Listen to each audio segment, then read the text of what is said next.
150 000 долларга Каракөл шаарына үй издеп жүргөндөр болсо, шоссе Күйчүков көчөсүндө, бул тарабы Коен көзү көчөсү, бул тарабы Боронбай-хан көчөсү, мурунку Октябрьский көчөсү. Ушул жерде жолдун боюнда, эшиктин алдында суу агат.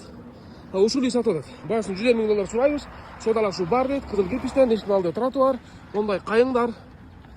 Тротуар менен үйдүн ортосунда дагы бир топ аянт бар. Бул жаңы конуш, мына аэропорттун үстүндөгү, аэропорттун жанында салынып аткан көп кабаттуу мейманкана, кызыл кирпичтен салынган, участоктун аянты 4,5 соток достор. Мына ушундай үй сатып атат. Буяктан мага парковка алсаңыздар болот. Жакшы зона алсаңыздар болот. Темир дарбаза, эшиктин алдында таман таштар төшөлгөн. Экинчи кабаттагы мындай ломанный стена болуп, экинчи кабаттагы бар. Буякта мейманкана кылсаңыздар болот, жолдун боюнда болгондуктан мейманканага дагы аябай ыңгайлуу. Топкасы ушул тарапта экен. Азыр эми үйдү көрөлү.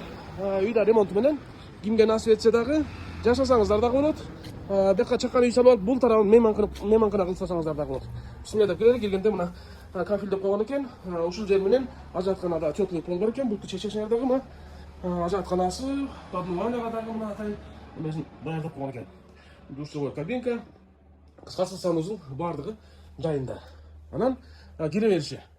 Экинчи кабатка тепкичти ушул жерден чыгарабыз деп пландаган атасың, убактылуу натяжный потолок тартып койгон экен. Экинчи кабатка тепкич ушул тараптан чыгат. Анан бул ашканасы, чай иче турган бөлмө. Бардык шарты менен. Паровое отопление, үй жакшы эле жылыйт, Анан бир спальный, бир зал. Бул тарабында дагы бир уктоочу бөлмө. Ушул эле размерде экинчи кабатта бар. Экинчи кабатта каалагандай өзүңөр бөлүп алсаңыздар болот. Анан бул тарабында зал дейт, Зал бүт эле экен, өзүңөр каалагандай жасасаңыздар болот. Же болбосо чай иче турган бөлмөнү ушул жер кылып туруп, тиги кухняны уктоочу бөлмө кылып койсоңуздар болот. Баасын канча деп атасың? Түшүп бересиң да реалдуу клиенттер болсо. 150 деп атат, канча деп атасың дейм да. 150 деп атат. Реалдуу клиент болсо ошондо ушул бар, Варианттар да бар. Варианттар дагы бар. Квартира, машина, карайбыз да. Любой вариантты карайбыз дейт. Кимге насип этсе дагы, Күйчүков көчөсүндө, жолдун боюнда өткөндөрдү карап отурасыңар. Сонун жерде. Кызыккандар төмөндөгү номерге байланышыңыздар.